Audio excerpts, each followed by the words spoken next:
Hoax itu sebetulnya apa sih Mbak Novi? Apa namanya, misalnya berita bohong gitu, atau itukah sama atau enggak gitu Mbak Novi? Bahkan WHO dan juga berbagai macam lembaga-lembaga internasional, nggak cuma kita saja yang gelisah, menganggap bahwa hoax terkait pandemi atau sering disebut dengan disinfodemi, ini sama merepotkannya dan juga sama berbahayanya dengan pandemi itu sendiri.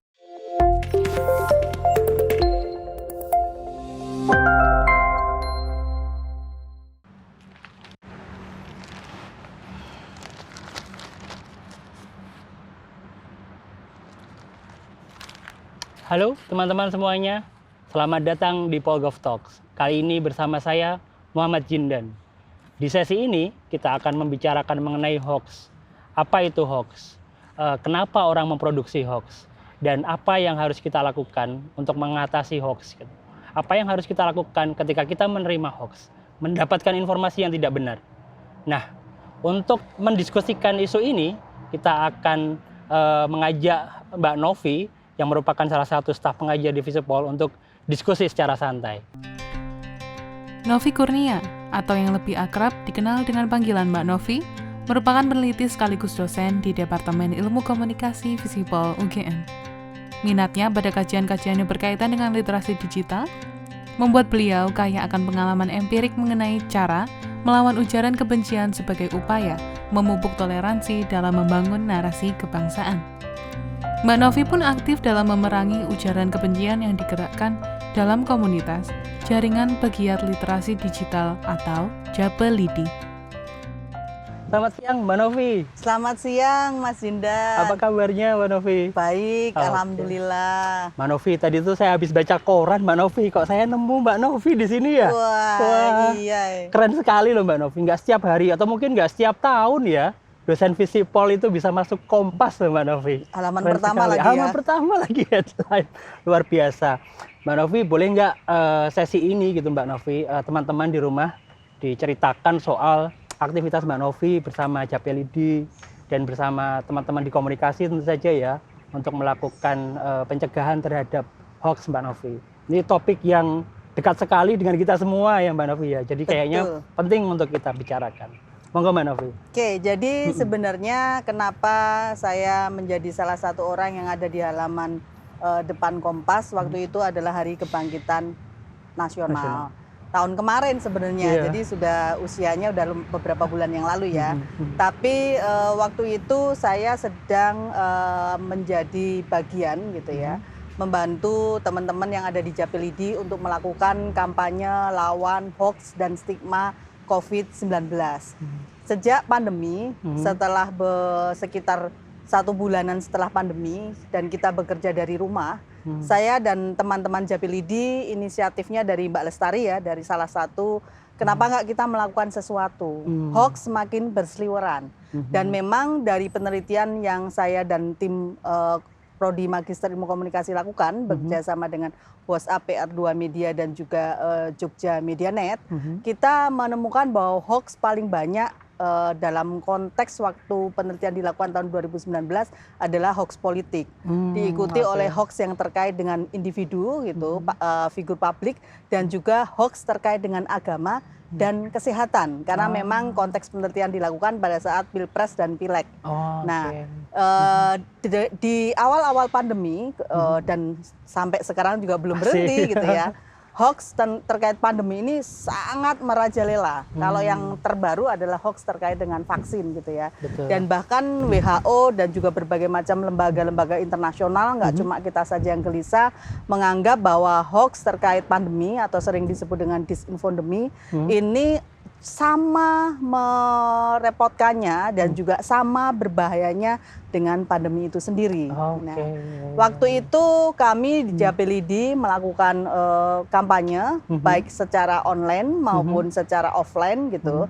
Secara online kami membuat 28 konten yang untuk digunakan melawan hoax dan juga melawan stigma, yang salah satu konten utamanya terkait dengan jaga diri, untuk disiplin jaga diri ya, kayak jaga jarak, pakai masker, kemudian juga kalau bisa di rumah saja, hanya keluar rumah kalau penting, dan juga cuci tangan, itu akhirnya diproduksi dalam 45 bahasa. Oh ya. 43 bahasa daerah dan 1 bahasa Indonesia, 1 bahasa Mandarin. Oh, oke. Nah, yang saat itu di luar dari prediksi kita, ternyata apa yang kita perbuat atau apa yang kita lakukan itu membangkitkan semacam sambutan yang positif dari masyarakat.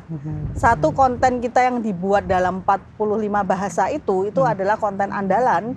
Itu ternyata kemudian selain kita sebarkan sendiri, sembari menyebarkan sabun dan juga sanitizer, hand sanitizer, masyarakat malah meminta filenya gitu untuk kemudian dicetak dalam berbagai bentuk. Ya, ada yang dibikin baliho, ada yang ditaruh jadi kayak semacam spanduk, ada yang dijadikan banner, ada yang jadi flyer, dan bahkan beberapa ada yang naruh di tempat-tempat strategis seperti di pompa air, di tempat cuci tangan, di tempat jualan, baik itu ada yang salon, ada yang warung, ada yang tukang dagang keliling gitu.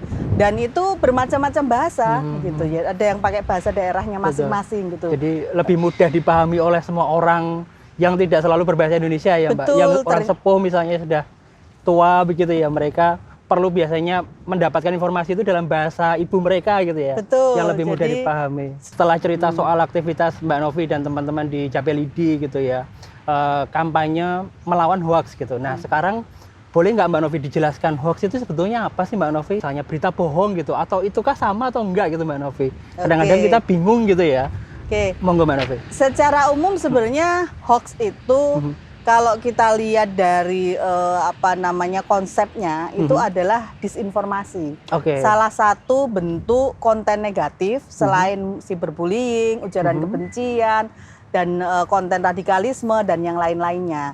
Tapi dalam konteks yang lain, hoax, kenapa saya sebut disinformasi, itu dalam bentuk kekacauan informasi. Karena informasinya tuh luber, banyak banget ya, sehingga justru malah tantangan kita itu bukan mendapatkan informasi, tapi melakukan seleksi informasi. Mana yang benar, mana yang tidak. Mana yang benar, mana yang tidak. Nah, dalam kekacauan informasi itu ada 3 bentuk. Yang pertama adalah disinformasi. Informasinya itu tidak akurat dan sengaja untuk dibagikan. Yang kedua adalah, misalnya saja kalau dalam konteks COVID ya, misalnya saja COVID tidak berbahaya. Nah, COVID tidak berbahaya, tidak menular. Nah, itu disinformasi. Kemudian yang kedua adalah yang misinformasi. Misinformasi ini informasinya salah tapi sebenarnya tidak sengaja dan tidak membahayakan gitu tidak ya. Berniat tidak berniat dan tidak membahayakan secara langsung. Kayak tadi yang jeruk bisa menyembuhkan COVID atau jahe atau apapun itu gitu ya. Dan kemudian yang terakhir adalah malinformasi gitu ya. Itu informasi yang sebenarnya salah, benar tapi digunakan secara salah. Jadi malinformasi itu informasinya benar tapi digunakan secara salah.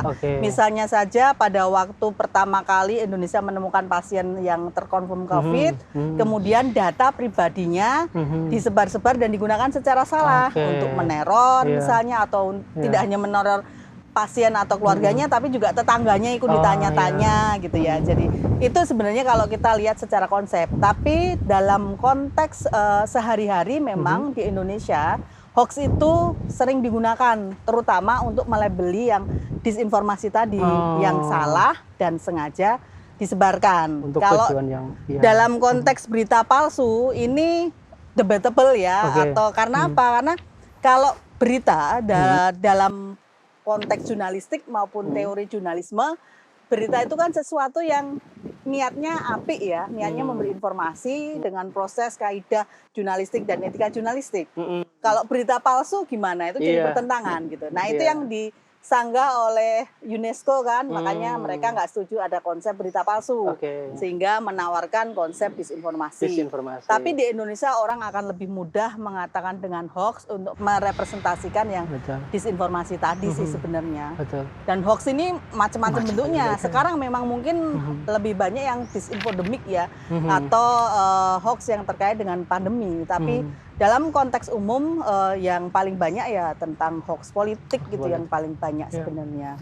Ya kalau pengalaman saya Mbak Novi, kayaknya semua hal yang trending atau yang sedang populer itu tiba-tiba pasti ada hoaxnya.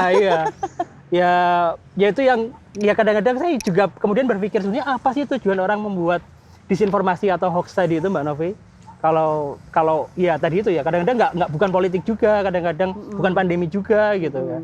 Apa kira-kira Mbak Novi? Nah, hoax itu benar bukan hanya politik, bukan hanya tentang kesehatan, terutama pandemi, tapi juga bisa tentang individu, bisa juga tentang lingkungan hidup, bisa juga tentang bencana alam. Ah ya betul. Kayak misalnya waktu itu pernah dianggap Gunung Merapi, tapi ternyata gunung di Afrika misalnya gitu ya. Juga hoax yang terkait dengan yang lainnya ya, kayak misalnya tentang lingkungan atau kemarin aja yang bencana Sriwijaya ya, itu juga jadi persoalan. Kenapa? Ada banyak kemungkinan. Karena bisa dilihat dari agen dan bisa dilihat dari sebenarnya proses produksi dan khalayak yang dituju. Kalau dilihat dari agen bisa individual, bisa kelompok. Bisa sifatnya dilakukan oleh manusia, bisa dilakukan oleh mesin. Bisa disuruh bisa kan juga mesin ya, bisa jadi produser. Jadi dalam arti kalau dilihat dari agen, memang ada yang terjebak. Terjebak itu sengaja dalam tanda kutip, tapi dia tidak untuk kepentingan yang sifatnya engineering gitu ya. Tapi ada juga yang memang dari awal itu difabrikasi, engineering gitu. Terutama dalam konteks ingin menjatuhkan lawan. Kalau itu politik ya berarti lawan politik. Tapi kalau itu dalam konteks wacana ya lawan wacana. Kayak misalnya saja vaksin sebagian menerima, sebagian tidak. Yang tidak ini mungkin bisa bikin hoax untuk kemudian membuat orang supaya nggak percaya bahwa vaksin itu penting misalnya. Nah ini yang selalu bertarungan agennya untuk memperebutkan kekuasaan dalam arti ekonomi mungkin, sosial budaya, atau dalam arti pemenangan terhadap wacana yang muncul. Nah, proses produksinya tadi bisa itu individually atau kolektif kecil, bisa juga fabrikasi. Nah, khalayak yang dituju juga macam-macam. Beda-beda.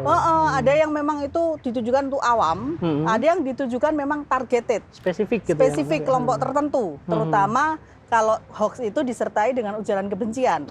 Misalnya spesifik untuk kelompok yang benci A, benci B, misalnya terkait dengan preferensi politik, terkait dengan agama, terkait dengan etnisiti, dan terkait dengan kelompok-kelompok yang lainnya. Itu juga bisa juga itu. Jadi macam-macam kemungkinannya. Nah ini Mbak Novi, yang penting kan kita sebagai sebagai orang muda gitu misalnya kadang-kadang kan di grup keluarga ini sering misalnya WA itu ya Mbak Novi.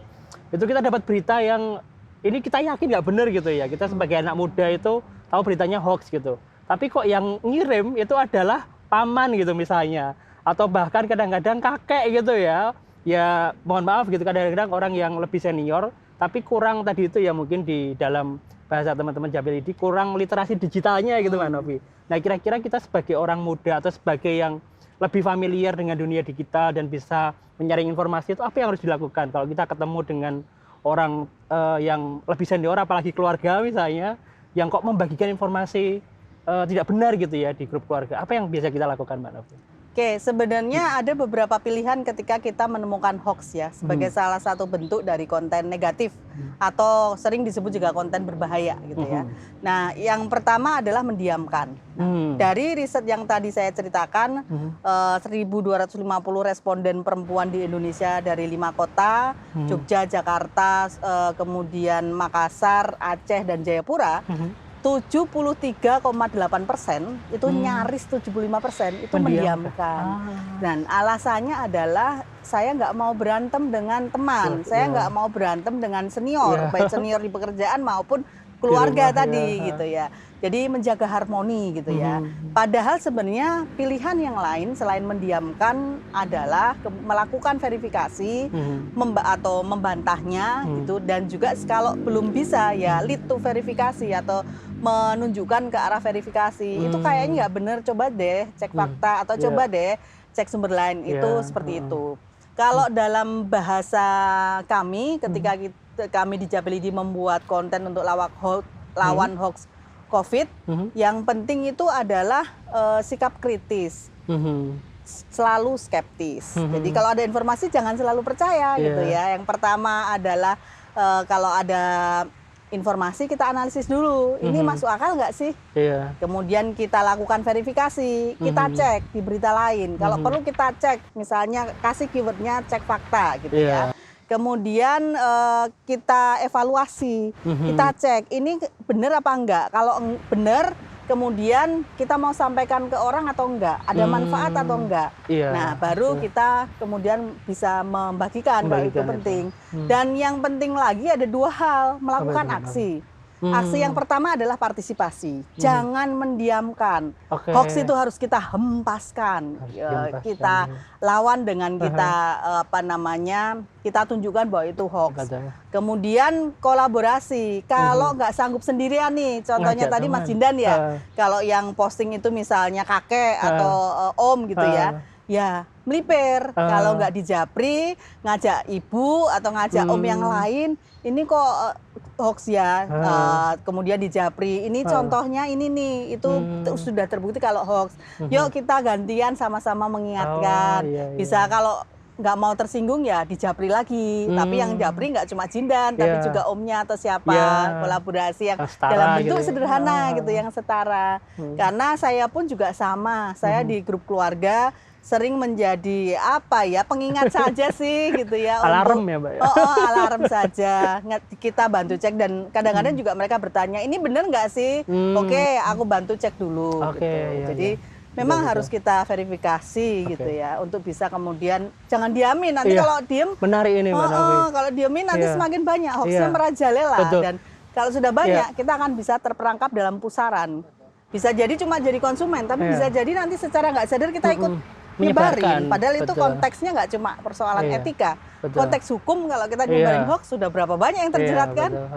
Nah itu tadi Mbak Novi bilang 73% ya Mbak ya dari studinya. 73,8% mendiamkan saja. Iya. Nah ini kedepannya Mbak Novi, kalau hoax ini didiamkan, misalnya 73% tadi di masyarakat Indonesia mendiamkan hoax gitu. Kira-kira gimana nasib bangsa kita gitu Mbak itu kedepannya? makanya kita teman-teman Jabilidi ini cerewet ya. Kalau 73,8% tadi karena memang agak konteksnya unik ya. Yang kita teliti itu perempuan di 5 kota yang tadi saya sebutkan melalui WhatsApp group yang disebarkan di WhatsApp group hoax politiknya, dan konteksnya adalah politik. Oke, karena apa? Karena seringkali ada stereotip. Jadi selain soal harmoni tadi, seringkali ada stereotip. Kalau misalnya itu tentang politik, kemudian yang konfirmasi hoax itu adalah perempuan, seringkali disebut perempuan tahu politik apa. Nah, ini juga ada konteks-konteks yang bersifat bias gender juga sebenarnya dari pengalaman kami tim riset melakukan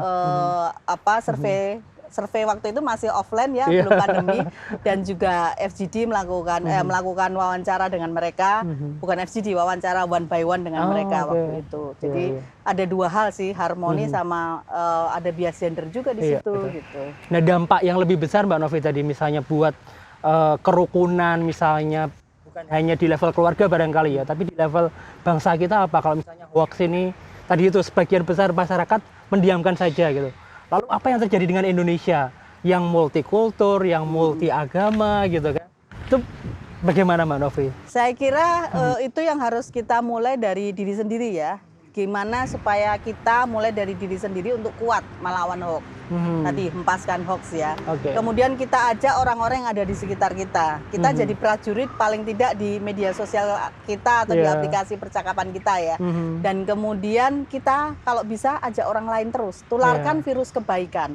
Karena sebenarnya secara kenyataan memang jumlah hoax itu banyak gitu ya. Jadi kayak misalnya hoax COVID sendiri gitu ya. Hoax COVID-19 ini tahun lalu dari bulan Maret sampai kemudian Desember itu ada 2000-an gitu ya yang ditemukan hoax COVID sendiri, itu belum hoax yang lain-lainnya. Tapi kalau kita mau hitung sebenarnya konten yang baik itu juga lebih banyak. Betul. Ada dua hal, lawan hoax, beri verifikasi, tapi tentu saja harus pastikan bahwa misalnya Jindan atau teman-teman yang lain yang di rumah ya yang mendengarkan atau melihat acara ini sudah melakukan verifikasi, cek fakta dan menunjukkan buktinya gitu. Dan caranya gampang, bisa cari secara manual, kasih kata kunci di mesin pencari atau cari cek fakta dalam tanda kutip atau melalui situsnya misalnya media-media tertentu yang sudah punya cek fakta, itu bisa dilakukan. Cara yang kedua adalah banjiri dengan konten yang positif. Nah, jadi dua itu. Yang jelek dilawan, diverifikasi, kemudian ruang-ruang yang kosong kita ciptakan dengan konten positif. Karena apa? Karena ruang media sosial ini bisa menciptakan ruang-ruang gema gitu ya. Ruang-ruang gema yang kita merasa benar di ruang kita sendiri atau di ruang yang bersama teman-teman yang seide dengan kita. Sehingga yang nggak seide terus kita babat habis, Iya, kita betul. bikin hoax dan macam-macam. Nah, Betul. ini jangan sampai begitu karena Iya. kalau itu terjadi ya Indonesia mau kemana ya? Iya. Karena tantangan di dunia digital ini adalah tantangan lubernya informasi. Skeptis dan kritis. Skeptis tadi saya ulang, saya juga sudah sebutkan sebelumnya, jangan langsung percaya, tangannya itu ditahan. Kalau orang sering bilang kampanye yang paling sering muncul adalah saring sebelum sharing gitu. Jempol tahan dulu gitu. Itu skeptis karena kita harus memastikan tadi analisis, verifikasi, evaluasi sebelum berbagi. Sebelum berbagi. Dan itu tentu saja kita harus kritis, jangan gampang percayalah. Terutama kalau kita dapat broadcast message, Iya. terus banyak huruf besarnya, pakai tanda seru, Indikasi itu udah. indikasi, viralkan. Udah gitu nggak pakai nama Iya, pengirim. Nah, itu betul. malah justru malah harus hati-hati Betul, banget. betul sekali. Iya. Dan tadi menarik Mbak Novi bilang, kalau dulu ya orang bilang sharing is caring gitu ya, berbagi Ya, karena kita betul. peduli. Nah tapi juga jangan lupa gitu, sekarang untuk berbagi kita harus memastikan yang kita bagi ini benar gitu ya. Kita harus verifikasi dulu dan disaring dulu sebelum di-sharing gitu ya Mbak. Betul. Terima kasih banyak Mbak Novi Siap. untuk informasinya. Ada hal lain lagi yang mau disampaikan kepada Saya teman-teman kira untuk menutup untuk diskusi kita? melawan hoax, yang pertama memang tadi ya skeptis, kedua kritis, dan tentu saja tadi tahap-tahap yang sudah disampaikan, kita nggak langsung percaya, kita harus punya tahap-tahap untuk memastikan itu akurat. Dan satu lagi adalah pastikan bahwa sebelum kita menyebarkan informasi, informasi itu bermanfaat gitu ya. Jadi ada gunanya gitu tadi, ada gunanya untuk orang lain, terutama dalam konteks kita kan warga Indonesia nih. Iya. Kita juga warga digital gitu ya, atau orang bilang netizen gitu kan. Gimana kita menciptakan damai itu tidak hanya di dalam kehidupan kita sehari-hari di dunia nyata, tapi kita ciptakan damai, kita ciptakan rasa kebangsaan. Katanya Indonesia itu orangnya ramah kan gitu, orangnya suka gotong royong kan. Nah ini kita ciptakan juga, bikin media sosialmu itu tidak hanya bermanfaat buat orang lain, tapi juga bikin hati adem gitu. Bahagia dan positif ya Mbak. Oh, seperti suasana hari ini kan Betul sekali. hijau, adem gitu. Nah, bikin media sosial teman-teman ini dan juga Mas Jindan adem gitu ya. Jadi kita merasa nyaman dan bisa dimanfaatkan dengan baik teknologi itu gitu. Terima kasih Mbak Novi untuk diskusinya sore hari ini. Sangat bermanfaat sekali untuk kita semua. Nah, teman-teman sekalian, itu tadi diskusi saya bersama Mbak Novi. Kalau kita simpulkan, paling tidak ada dua hal yang perlu selalu kita ingat. Pertama adalah saring sebelum sharing gitu ya. Jadi pilih atau pilah gitu kan, apa informasi sebelum kita membagikannya kepada orang lain. Ini penting sekali agar kita tidak terjebak ke dalam lingkaran penyebar informasi hoax begitu ya. Nah, yang kedua yang juga penting adalah lawan hoax gitu. Jangan biarkan angka 70% lebih masyarakat tadi itu terus meningkat gitu ya. Kita kurangi sedikit demi sedikit begitu. Nah, harapannya nanti semakin banyak orang akan aktif melawan hoax, situasi yang ada di tengah masyarakat kita juga akan semakin kondusif. Tidak akan ada lagi perdebatan yang tidak perlu begitu kan, dan informasi palsu atau hoax gitu akan menjadi hilang begitu. Terima kasih untuk waktunya karena sudah mengikuti diskusi kita pada hari ini. Sampai ketemu pada acara Polgov Talk berikutnya. Sampai jumpa.